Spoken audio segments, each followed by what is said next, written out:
you've said that our lives are shaped by our choices, but not by circumstances. Do you think people underestimate the power of choice? Oh yeah. Some people will say, I'm a person who goes with the flow. Have you heard that statement before? A lot. So I don't need to make choices. I just go with the flow. So I said, number one, you chose to follow the flow. There you go. That's with the a choice by itself. Point is this: if the flow leads you to a longkang, how? If the flow leads you to hell, how? Yeah? You made a choice. And they have to have that realization of that. Because of that choice you made, it led you to something better or worse. We don't know yet. That's beyond you. But be responsible for that choice lah. Hang on to that choice lah. If you say, okay, why make choice at all? Why? Well, you cannot not make choice. You will not making a choice is a choice. Yeah, and whether that choice leads you to a bad place or good place, that's beyond you. That's based on whatever study that you had, getting all the information that you wanted. You made that choice. Now, let's say later on it leads you to a bad place. What do?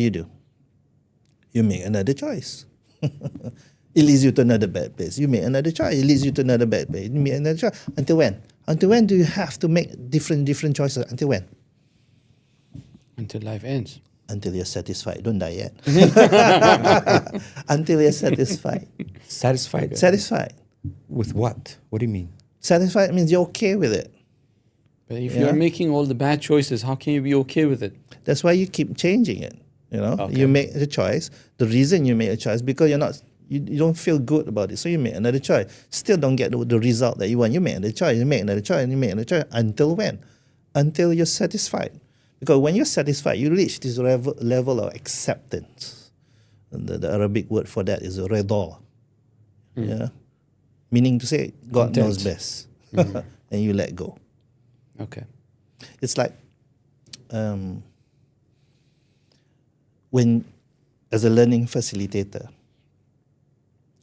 there are like 30 people in front of me, 50 people in front of me, 1,000 people in front of me. Will everybody accept my opinion? No. No. Will everybody understand me? No. But the thing is this. Let's say everybody understands me except this one person. So now what I should do? Because for some people, they will say, everybody understands, this person doesn't understand, maybe this person is slow. Maybe this person is, deformed. Something wrong with him. The learning facilitator bangaus him. As a professional learning facilitator, all right, everybody understands except this person. Okay, so what should I do? I'll find another way because this person probably learns a different way. So I have to find another way. Still doesn't understand. I find another way. Still doesn't understand. Find another way. Until when? Until I'm satisfied. Some people give up so easily. I've seen many teachers, many lecturers, they say, we cannot cater for everybody. These 2-3 people don't understand, maybe they're slow. They label these people.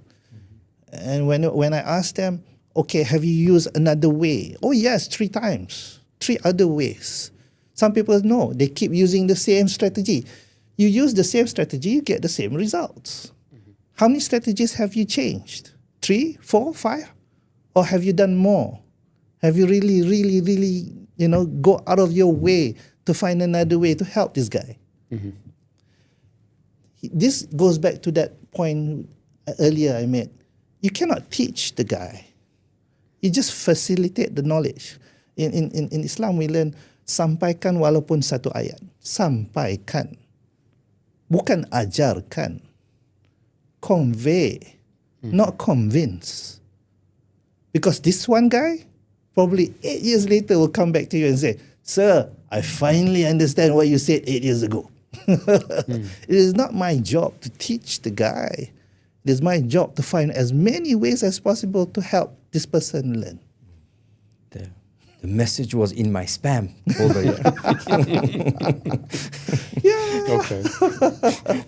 Teaching a guy is beyond you. Your job is to find as many ways possible to. How does knowledge get into your head? Let's say knowledge is this thing outside. Yeah?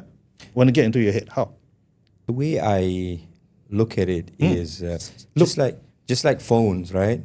Phones, when you want to charge them, it has different, like USB-C, it has different kind of a portal. So you just need to find the right way of, connecting with individuals. Everyone receives knowledge differently. They understand differently. Very good. Okay, so let's build on that. Let's say this is knowledge, and now it's going into your head. How does it get into your head? This knowledge which is outside. Want to get into your head. How? Through based on what? Your senses. What you see, what you hear, what you feel. How many senses do you have? 5. 5? Biological senses, 5. Very good. 5. Some people 6. If you say 7, you can see ghosts already. Say 5 plus 1. Okay. Okay. What is the plus 1? 5. Eyes to see, ears to hear, skin to feel, tongue to taste, nose to smell. 5 plus 1, intuition. Intuition. In psychology, we call it audio digital. Tak sexy langsung.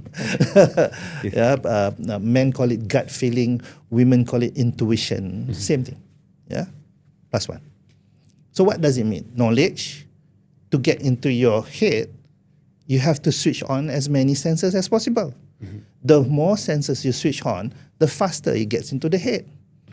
So for a learning facilitator, when you provide knowledge, when you share knowledge to people, have you switched on all those senses of your audience? Or did you just show the videos only?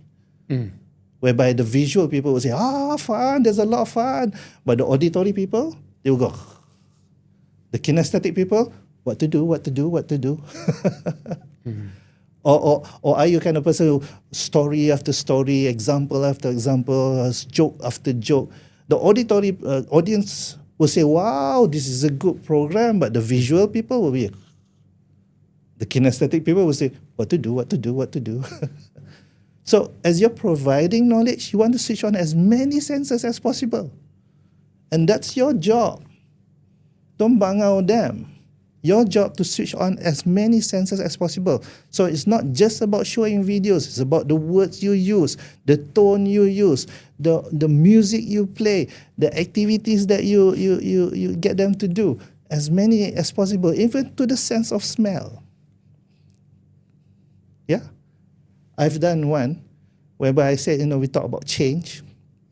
I said, we all love to change. If you don't love to change, you will not bathe this morning. Smell the person next to you now, and they go. Sense of smell. Incorporated to talk about change. As simple as that. Yes. And you get all their senses involved. And when you do that in a very structured and planned way, imagine what happens to the audience at the end of the day. Their senses have been switched on throughout the day. What happens to them? They don't want to leave the hall. They're saying, wow. One of the indications to know that your program it was a very good program, see how fast people leave the hall. If they leave the hall like helter-skelter kind of thing, then that's not you wujudkan taman syurga, that's you wujudkan taman neraka. Chasing people. My record is 15 minutes. Program done. I've switched off everything. I quiet down.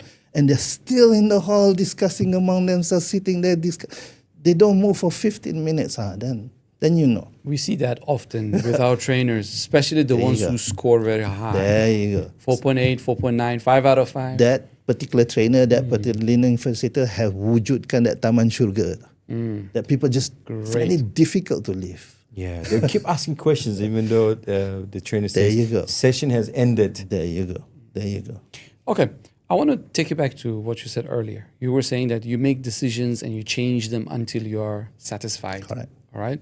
If you want to put it differently, you can say until you can consider yourself, you have achieved a level of success. Okay. Can we translate it that way? Can. Okay, great. Now, when it comes to trying things multiple times, okay, we have first-hand experience. As an entrepreneur, that's our life. More than ordinary people who spend a corporate life. So we need to decide and move. And often, like all the time, not often, okay? It's about settling on whether you're taking risk, meaning overcoming the fear, all right, for the decision that you're taking, whether it works or not. How do you teach people how to decide to basically choose between their fear or the opportunity in front of them? We are all confident people already. Confident is not as strong as word as the Malay word for yakin. If I translate yakin, it will be like confident. And I'll prove to people that you're all confident people already. You're all orang-orang yang yakin. I mean, when you came up, you took the lift, right? Did you read on the lift when was it last maintained? No. No, you just pressed the button and it came up. Yakin. Yakin. It's going to go up. Yakin at level of the Arabic word is hakul yakin. Keyakinan yang tak perlu you show any evidence of. There's ainul yakin, whereby you need evidence to seen evidence. But you have this level of confidence which is already high. Yeah, I mean, when you go to the mamak stall, do you check the kitchen? I would rather not. Because I would never come You back. just put out your hand, you order, and the food comes and you eat, right? Yes. That's yakin. The Malays have this saying, kerana gagahnya ayah, beraninya ibu, maka jadilah saya. I'll repeat that slowly.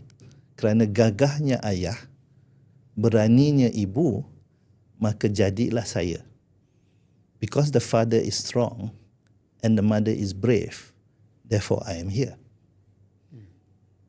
So we were all built with confidence. Kita dibuat dengan yakin. So you're already that level already. You're already yakin dah.